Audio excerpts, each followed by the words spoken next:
Hello student, study point channel में आपका स्वागत है। प्रिय विद्यार्थियों,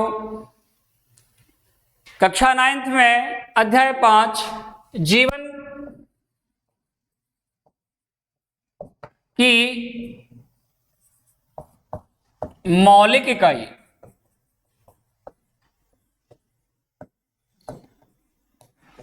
पर हम डिस्कस कर रहे थे और मैंने आपको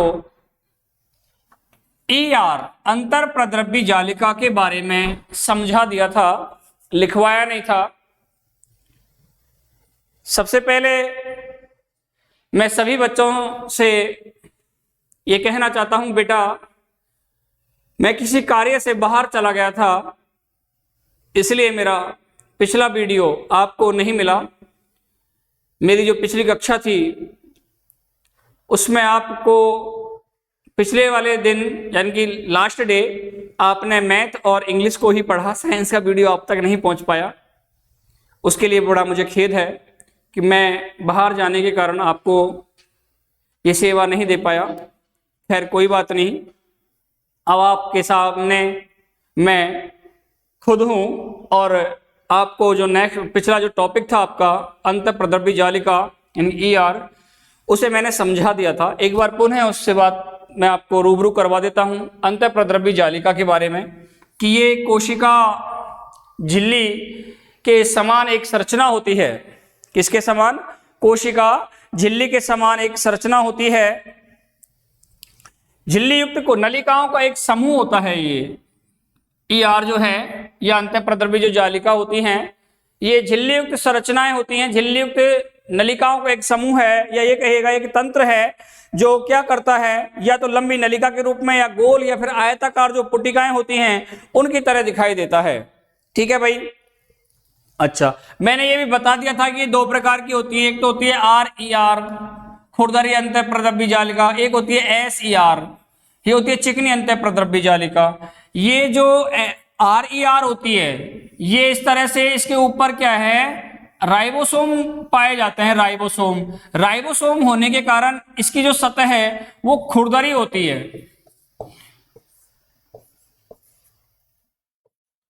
राइबोसोम होने के कारण इसकी जो सतह होती है वो कैसी हो जाती है, खुरदरी पाई जाती है।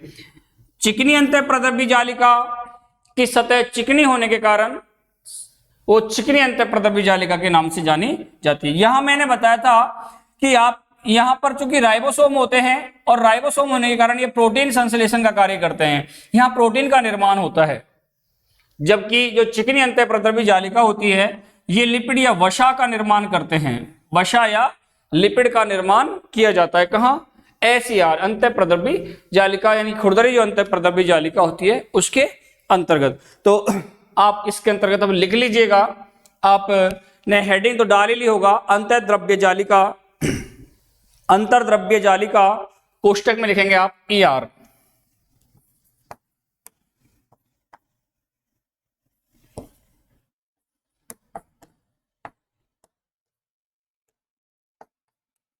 जालिका और कोष्टक में लिखेंगे आप ER। लिखें, इसमें स्टार लगा लें और स्टार लगा के लिखें आप। स्टार लगा लिखें, यह झिल्ली युक्त नलिकाओं का, यह झिल्ली युक्त नलिकाओं का एक बहुत बड़ा तंत्र है। झिल्ली युक्त नलिकाओं का एक बहुत बड़ा तंत्र है। कौन? ER। झिल्ली युक्त नलिकाओं का एक बहुत बड़ा तंत्र है, एक बहुत बड़ा तंत्र है।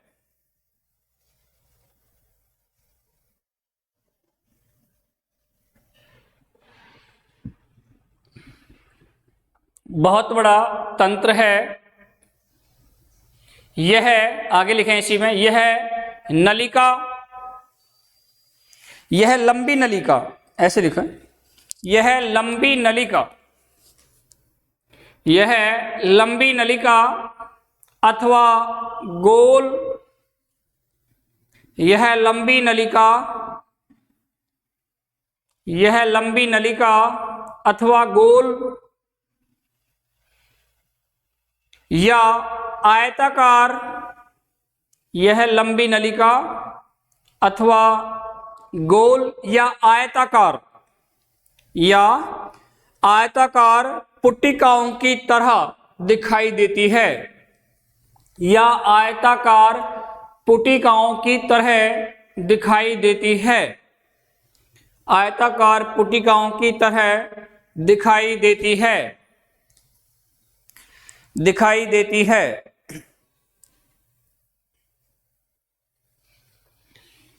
मैंने भी बताया आपको कि ER जो होती है यह प्लाज्मा झिल्ली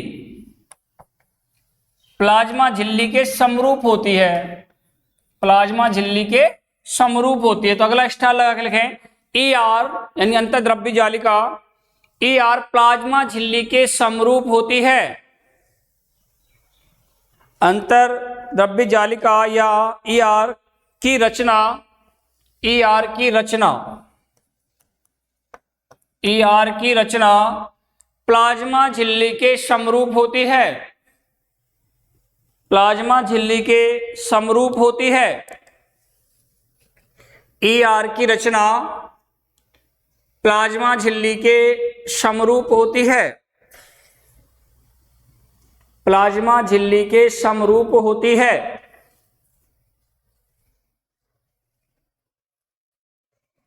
प्लाज्मा झिल्ली के समरूप होती है।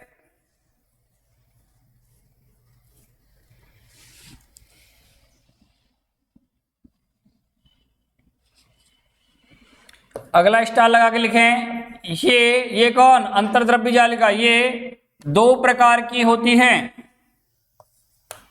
ये दो प्रकार की होती है। नंबर 1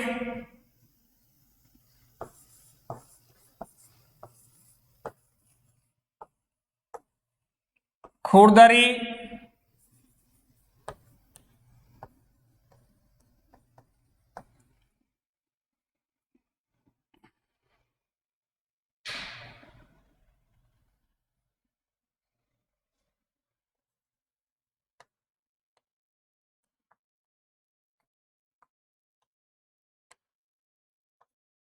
अंतर्द्रव्य जालिका, खुरदरी अंतर्द्रव्य जालिका जिसे कहते हैं RER। और नंबर 2 है चिकनी अंतर्द्रव्य जालिका, चिकनी अंतर्द्रव्य जालिका जिसे कहेंगे SER, चिकनी अंतर्द्रव्य जालिका।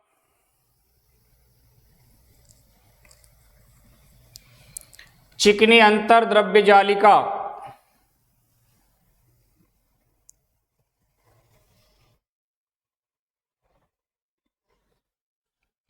अंतर्द्रव्य जालिका SER, SER।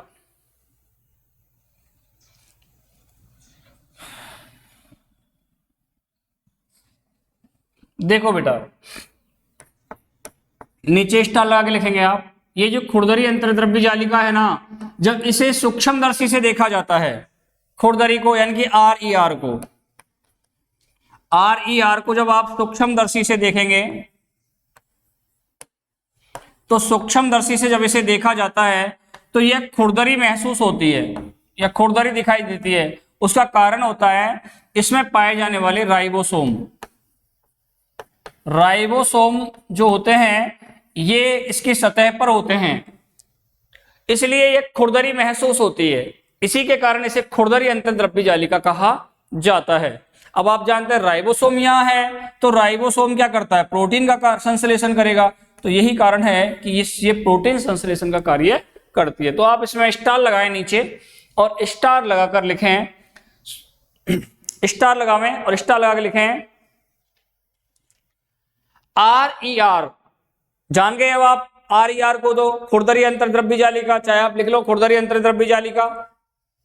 खुरदरी अंतर्द्रव्य जालिका को सूक्ष्मदर्शी से देखने पर,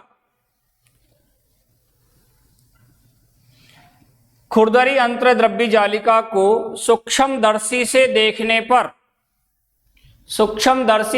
देखने पर यह खुरदरी दिखाई देती है। यह खुरदरी दिखाई देती है क्योंकि इस पर राइबोसोम पाए जाते हैं। यह खुरदरी दिखाई देती है क्योंकि इस पर राइबोसोम पाए जाते हैं।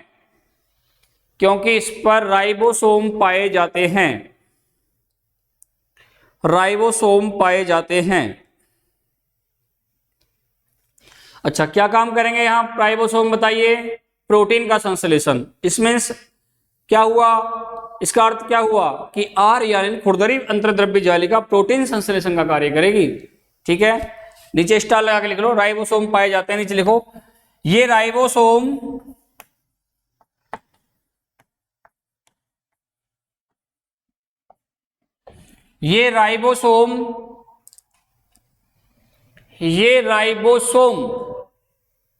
प्रोटीन संश्लेषण का कार्य करते हैं। ये राइबोसोम प्रोटीन संश्लेषण का कार्य करते हैं।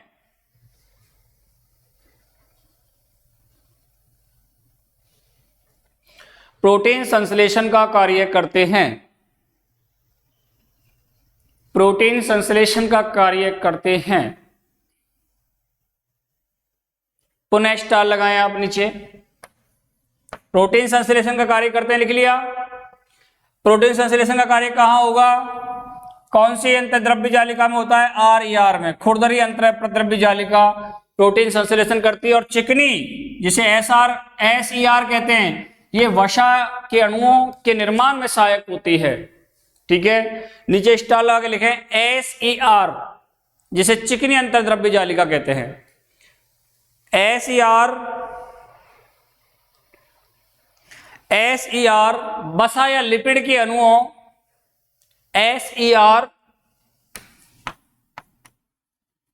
वसा या लिपिड के अणुओं के निर्माण में सहायक होती है। वसा या लिपिड के अणुओं के निर्माण में सहायक होती है। वसा या लिपिड के अणुओं के निर्माण में सहायक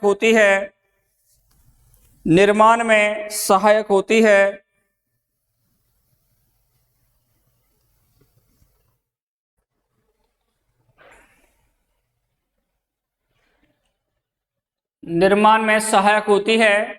इसी में लिखें आगे, यह कोशिकीय क्रियाओं के लिए बहुत महत्वपूर्ण है। यह कोशिकीय क्रिया के लिए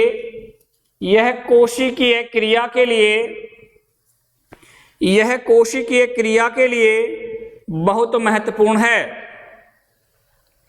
कोशिकीय क्रिया के लिए बहुत महत्वपूर्ण है।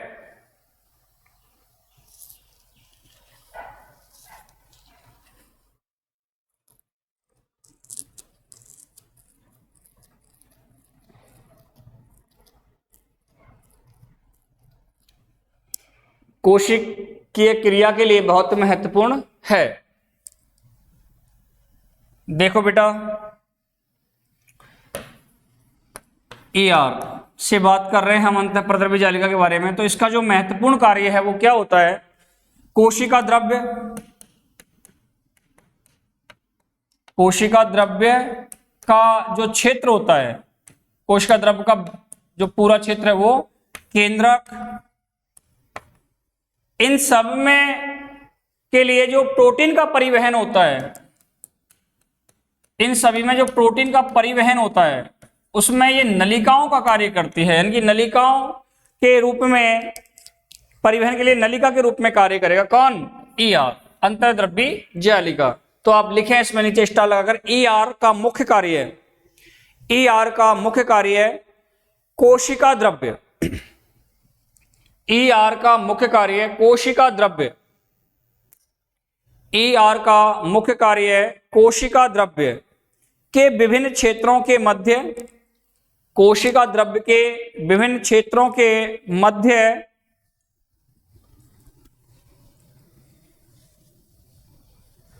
कोशिका द्रव्य के विभिन्न क्षेत्रों के मध्य, विभिन्न क्षेत्रों के मध्य और केंद्रक के मध्य,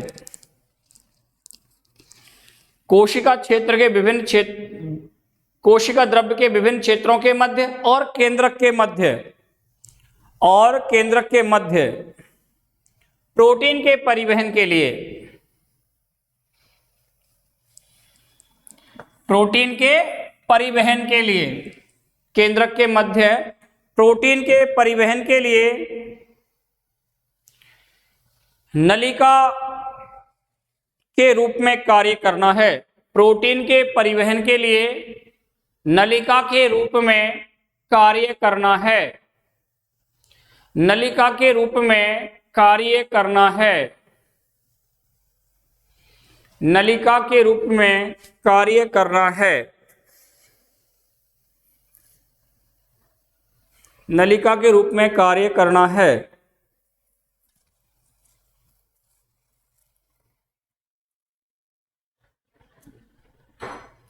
नलिका के रूप में कार्य करना है। ये आपका हुआ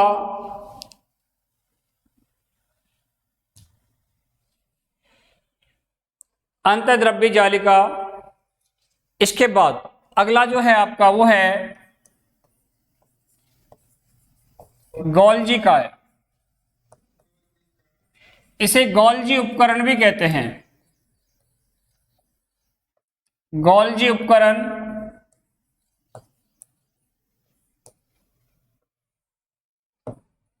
ये अगला नेक्स्ट जो आपका कोशिकांग है वो है बेटा, ये देखो, देखने में ऐसा महसूस होता है, आपको ऐसे दिखाई देगा,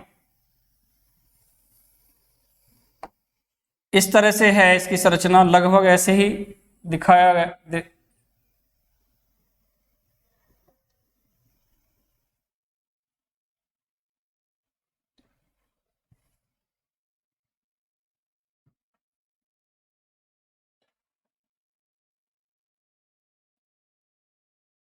ऐसे, फिर ये ऐसे दिखेगा आपको, इस तरह की संरचना होती है गोल्जी उपकरण या गोल्जी काय की। कैमिलो गोल्जी नामक एक वैज्ञानिक थे, कैमिलो गोल्जी नामक एक वैज्ञानिक हुए हैं। उन्होंने इसके बारे में सर्वप्रथम बताया कि कोशिका का एक और कोशिका में एक अंग पाया जाता है जिसे गोल्जी, कैमिलो गोल्जी के नाम पर इसका नाम हो गया गोल्जी काय या गोल्जी उपकरण, क्योंकि इसके बारे में बताने वाले वैज्ञानिक कौन थे? Camillo Golgi. तो कैमिलो गोल्जी पर ही इसका जो नाम है वो पड़ गया क्या? गोल्जी उपकरण या गोल्जी काय। क्या पड़ गया? गोल्जी उपकरण या गोल्जी काय। ठीक है, इसमें जो गोल्जी उपकरण होता है या गोल्जी काय जो होता है, इस गोल्जी काय में झिल्ली युक्त चपटी पुटिकाएं होती हैं। ये जो गोल्जी काय होता है, झिल्ली युक्त जो चपटी पुटिकाएं होती हैं, उनका एक तंत्र होता है, उनकी एक संरचना होती है और एक पूरा तंत्र है। और इसमें ये जो पुटिकाएं होती हैं वो एक के ऊपर एक समांतर क्रम में, एक के ऊपर एक समांतर क्रम में सेट होती हैं, व्यवस्थित होती हैं। देख लीजिएगा आप, इस तरह की संरचना होती है, एक के ऊपर एक के ऊपर, इस तरह से ये सेट रहती हैं समांतर क्रम में। ठीक है बेटा, ये जो झिल्लियां, ये जो संरचना है ये इसकी, ये किसके संपर्क में होती है? ईआर, अंतर प्रतिद्रव्य जालिका के संपर्क में रहती है। किसके संपर्क में होती है? गोल्जी काय या गोल्जी उपकरण जो होता है वो संपर्क में किसके में होगा? ईआर झिल्लियों से संपर्क में रहता है।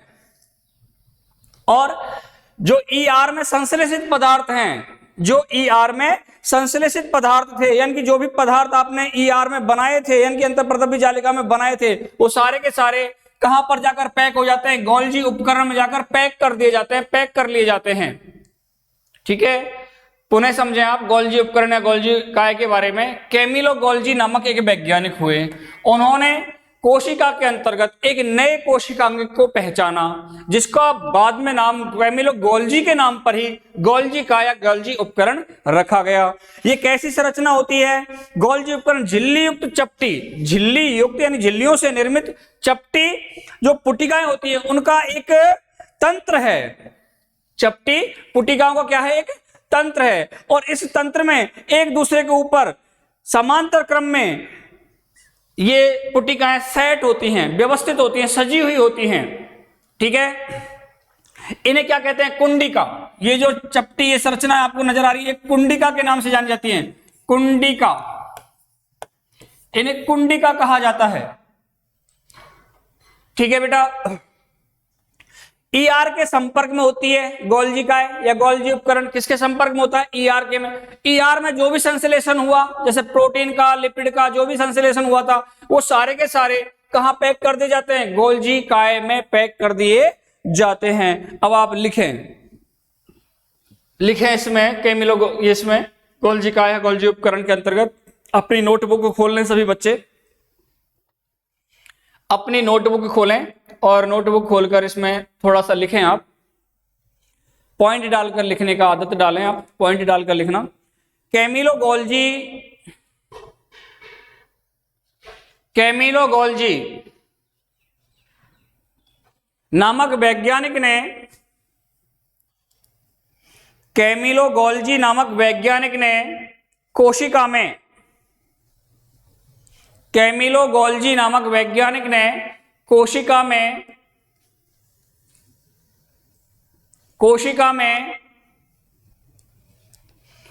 कैमिलो गोल्जी नामक वैज्ञानिक ने कोशिका में एक नए कोशिका अंग को देखा। कोशिका में एक नए कोशिका अंग को देखा, कोशिकांग को देखा।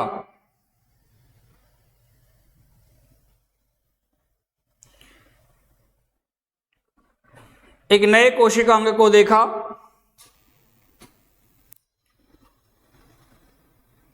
जिसका नाम कैमिलो गोल्जी को सम्मानित करने हेतु, जिसका नाम कैमिलो गोल्जी को सम्मानित करने हेतु, जिसका नाम कैमिलो गोल्जी को सम्मानित करने हेतु गोल्जी काय या गोल्जी उपकरण रखा गया। जिसका नाम कैमिलो गोल्जी को सम्मानित करने हेतु, जिसका नाम कैमिलो गोल्जी को सम्मानित करने हेतु गोल्जी काय या गोल्जी उपकरण रखा गया।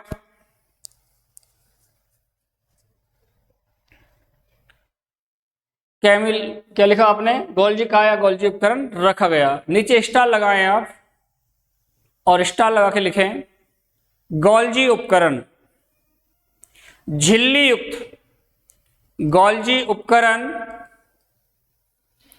गोल्जी उपकरण झिल्ली युक्त चपटी, झिल्ली युक्त चपटी, देख लो आप, झिल्ली युक्त चपटी पुटिकाओं का एक तंत्र है। झिल्ली युक्त चपटी पुटिकाओं का एक तंत्र है जो एक दूसरे के ऊपर, एक तंत्र है जो एक दूसरे के ऊपर समानांतर रूप से व्यवस्थित रहती है। एक दूसरे के ऊपर समानांतर रूप से व्यवस्थित रहती है,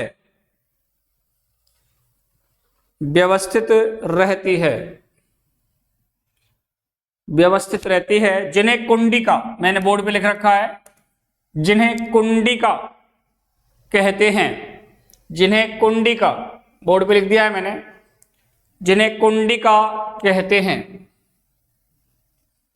जिन्हें कुंडिका कहते हैं।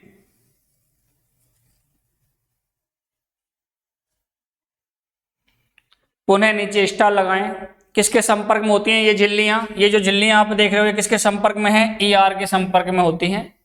यही आपको लिखना है, नीचे लिखें स्टार लगाकर। इन झिल्लियों का संपर्क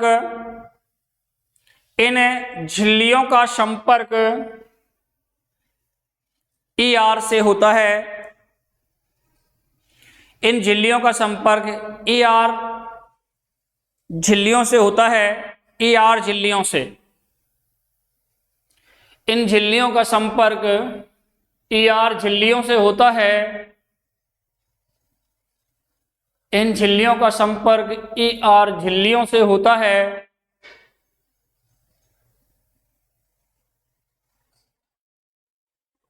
इसलिए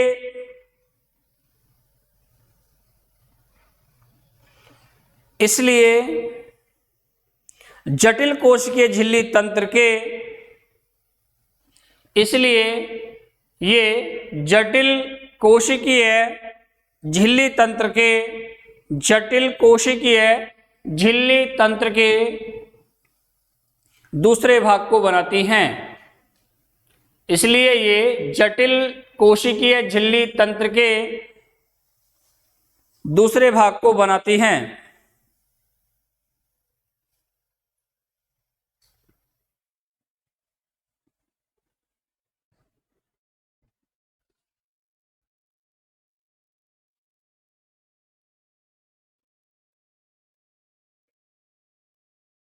लिख लिया क्या? दूसरे भाग को बनाती हैं। अब आप ध्यान दें, ER में जो पदार्थों का संश्लेषण हुआ था, ER में जितने भी पदार्थों का संश्लेषण हुआ था, वो सारे के सारे पदार्थ कहाँ, गोल्जी उपकरण जो होता है, गोल्जी उपकरण में पैक किए जाएंगे। कहाँ पैक कर दिए जाते हैं? गोल्जी उपकरण में उन्हें पैक कर दिया जाता है और उन्हें कोशिका के बाहर और अंदर विभिन्न क्षेत्रों में भेज दिया जाता है।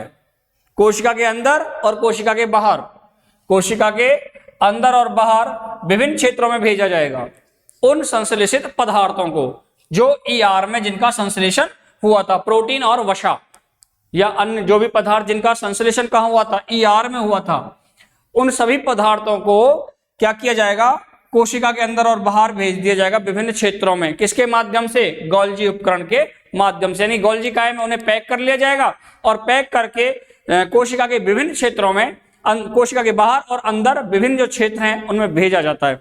ठीक है, लिखें, नीचे स्टार लगाएं और लिखें, ER में संश्लेषित पदार्थ, ER में संश्लेषित पदार्थ गोल्जी उपकरण में पैक किए जाते हैं।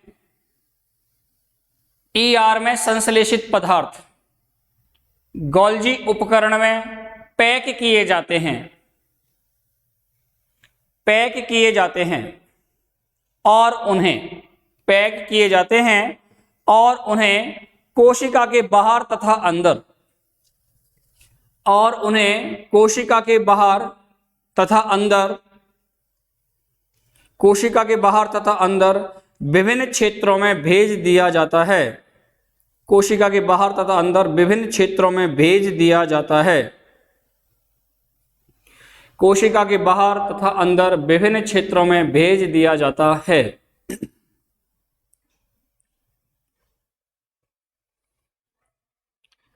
एक और बात है इसमें, गोल्जी उपकरण के द्वारा लाइसोसोम का निर्माण भी होता है, लाइसोसोम भी बनाया जाता है।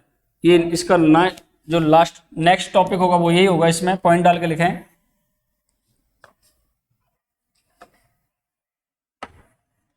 लिखो इसमें नीचे, ये लिख लिया होगा आपने उसके वाले को।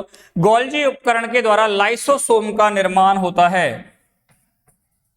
लाइसोसोम, लाइसोसोम का निर्माण होता है। गोल्जी उपकरण के द्वारा लाइसोसोम का निर्माण होता है। लाइसोसोम को भी बनाया जाता है, लाइसोसोम का निर्माण होता है। ठीक है बेटा, ये आपका गोल्जी उपकरण हुआ। गोल्जी उपकरण के बाद इसमें हमने लास्ट में लिखा था, इसके द्वारा लाइसोसोम का निर्माण होता है। अब बात आती है लाइसोसोम की। जो नेक्स्ट है आपका वो होगा लाइसोसोम। लाइसोसोम बहुत इंपॉर्टेंट है आपके लिए। लाइसोसोम ये बेटा आत्मघाती थैली के नाम से जाना जाता है विज्ञान में से। आत्मघाती थैली किस कोशिका अंगक को कहा जाता है? आत्मघाती थैली किस कोशिका अंगक को कहा जाता है? लाइसोसोम को। किसे कहेंगे? लाइसोसोम को। देखो बेटा, क्या है ये लाइसोसोम? ये झिल्ली युक्त संरचना होती है। इसकी जो संरचना है, यदि हम उसे देखें तो लाइसोसोम झिल्ली से घिरी हुई संरचना होती है, झिल्ली से घिरी हुई संरचना होती है, और इसमें पाचक एंजाइम पाए जाते हैं। क्या पाए जाते हैं? पाचक एंजाइम। पाचक एंजाइम पाए जाते हैं। पाचक एंजाइम जो हैं वो यहां कोशिका में जो अवशिष्ट पदार्थ होते हैं, यानी कोशिका में जो अपशिष्ट का निपटान होता है, या इसे लाइसोसोम को कोशिका का अपशिष्ट निपटाने वाला तंत्र भी कहते हैं। ये पाचक एंजाइम कोशिका के अंतर्गत जितने भी अवशिष्ट होते हैं उनका निपटान करते हैं। टूटे फूटे जो कोशिका अंगक हैं उनकी सफाई का कार्य भी करते हैं, उन्हें साफ कर देते हैं, उन्हें कोशिका से बाहर निकाल देते हैं। इसलिए ये क्या कहलाता है? एक तरह से सफाई का एक वो हो जाता है कि ये क्या करता है? अवशिष्ट निपटाने वाला तंत्र है कोशिका का। अवशिष्ट को निपटाने वाला एक महत्वपूर्ण कोशिका अंगक है। कौन? लाइसोसोम। ठीक है बेटा। अच्छा, एक बात, ये क्या होता है? इसके अंतर्गत जो है टूटे फूटे जो कोशिका के भाग होते हैं उन्हें ये, और इसमें शक्तिशाली पाचक एंजाइम होते हैं जो जटिल जो पदार्थ होते हैं उन्हें सरल पदार्थों में डिवाइड कर देते हैं, विभाजित कर देते हैं, अपघटित कर देते हैं, पाचित कर देते हैं। ये सारे कार्य इसके माध्यम से होते हैं। और यदि मेटाबॉलिज्म में व्यवधान हो, यदि मेटाबॉलिज्म जो है, मेटाबॉलिज्म में व्यवधान हो जाता है, यानी कोशिकीय चयापचय, कोशिकीय चयापचय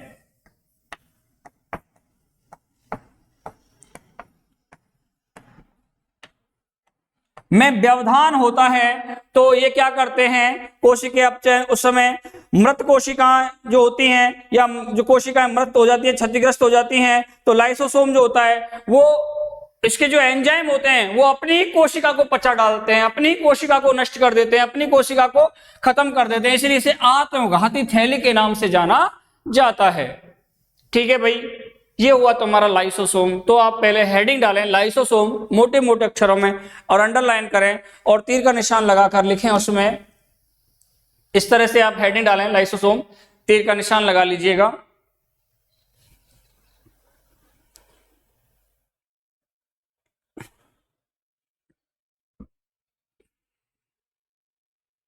लिखें, संरचना की दृष्टि से लाइसोसोम,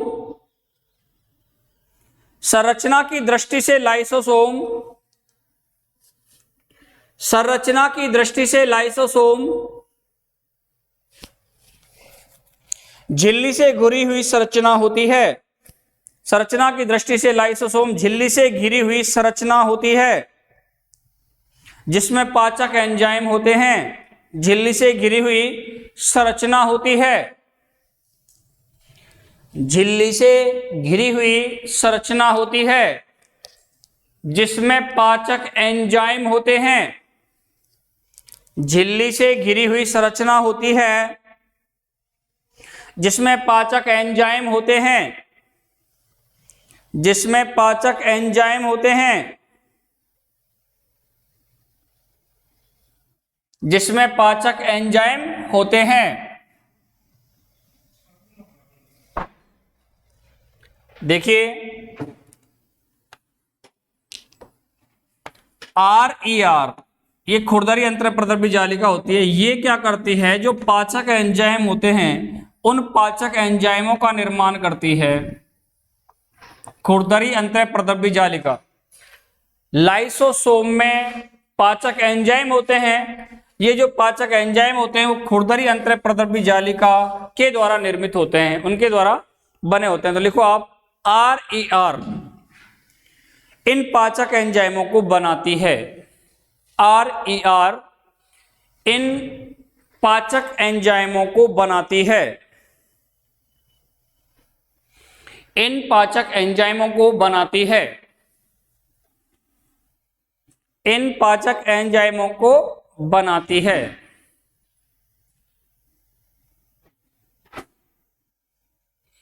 इन पाचक एंजाइमों को बनाती है।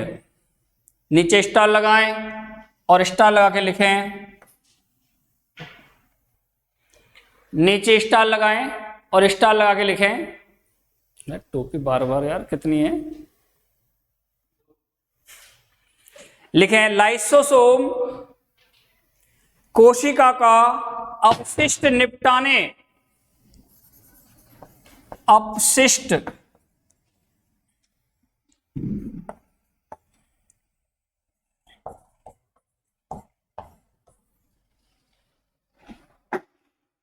लाइसोसोम कोशिका का अपशिष्ट निपटाने वाला तंत्र है, अवशिष्ट निपटाने वाला तंत्र है, यानी कि अपशिष्ट पदार्थों को कोशिका से बाहर निकालने वाला तंत्र है। अपशिष्ट निपटाने का मतलब अपशिष्ट को बाहर फेंक देता है, बाहर निकाल देता है, अपशिष्ट निपटाने वाला तंत्र है। क्या हो गया, थोड़ा हो रहा होगा सर। हाँ तो 5 मिनट में हो जाएगा। अपशिष्ट निपटाने वाला तंत्र है, यह बाहरी पदार्थ, यह बाहरी पदार्थ एवं, यह बाहरी पदार्थ एवं, बाहरी पदार्थ एवं कोशिका अंगकों के, बाहरी पदार्थ एवं कोशिका अंगकों के टूटे फूटे, बाहरी पदार्थ एवं कोशिका अंगकों के टूटे फूटे भागों को, टूटे फूटे भागों को पाचित करके, टूटे फूटे भागों को पाचित करके कोशिका को साफ करता है, टूटे फूटे भागों को पाचित करके कोशिका को साफ करता है, कोशिका को साफ करता है।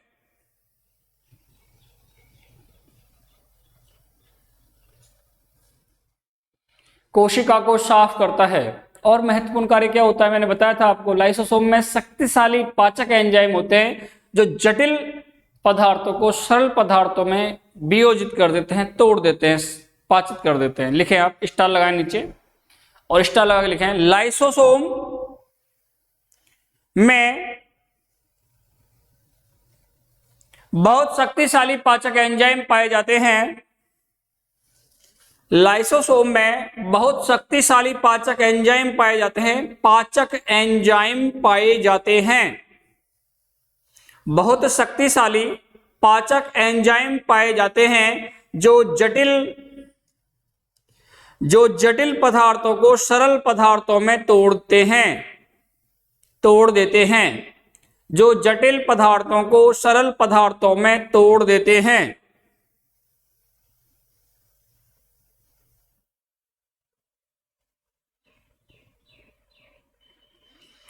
जटिल पदार्थों को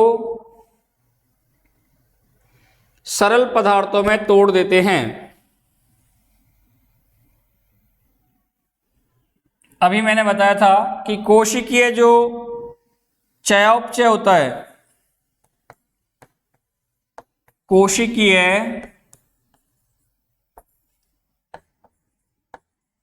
चयापचय, कोशिकीय चयापचय जिसे हम क्या कहते हैं, मेटाबॉलिज्म,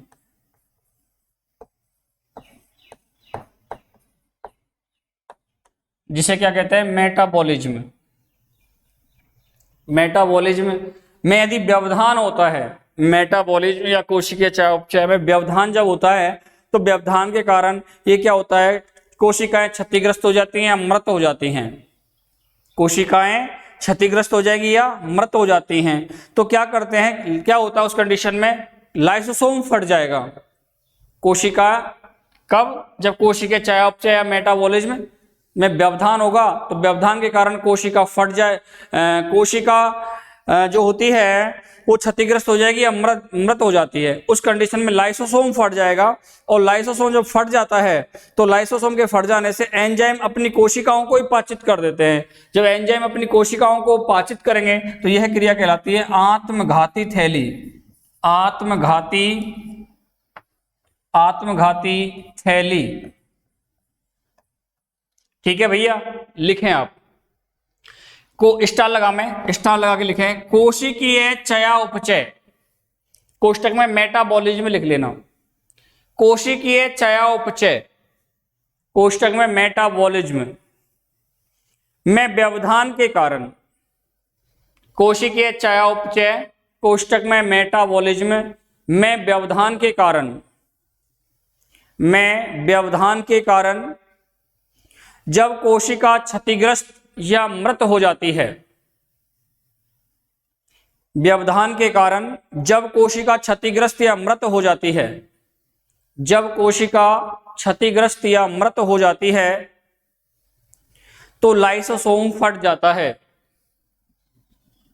तो लाइसोसोम फट जाता है, कोशिका क्षतिग्रस्त या मृत हो जाती है तो लाइसोसोम फट जाता है, तो लाइसोसोम फट जाता है। तो एंजाइम अपनी ही कोशिका को पाचित कर देते हैं, तो एंजाइम अपनी ही कोशिका को, तो एंजाइम अपनी ही कोशिकाओं को पाचित कर देते हैं, एंजाइम अपनी ही कोशिकाओं को पाचित कर देते हैं, यानी कि पचा डालेंगे उन्हें, अपनी ही कोशिकाओं को पाचित कर देते हैं, तो एंजाइम अपनी ही कोशिकाओं को पाचित कर देते हैं, इसलिए लाइसोसोम को आत्मघाती थैली कहा जाता है। अपनी ही कोशिकाओं को पाचित कर देते हैं या पचा देते हैं, इसलिए लाइसोसोम को आत्मघाती थैली कहा जाता है, इसलिए लाइसोसोम को आत्मघाती थैली कहा जाता है, लाइसोसोम को आत्मघाती थैली कहा जाता है, इसलिए लाइसोसोम को आत्मघाती थैली कहा जाता है। प्रिय स्टूडेंट्स, इसके बाद जो अगला टॉपिक है आपका, वो अगली वीडियो में यानी कि अगली क्लास में नेक्स्ट डे आपको बताया जाएगा। तब तक के लिए आप के लिए धन्यवाद।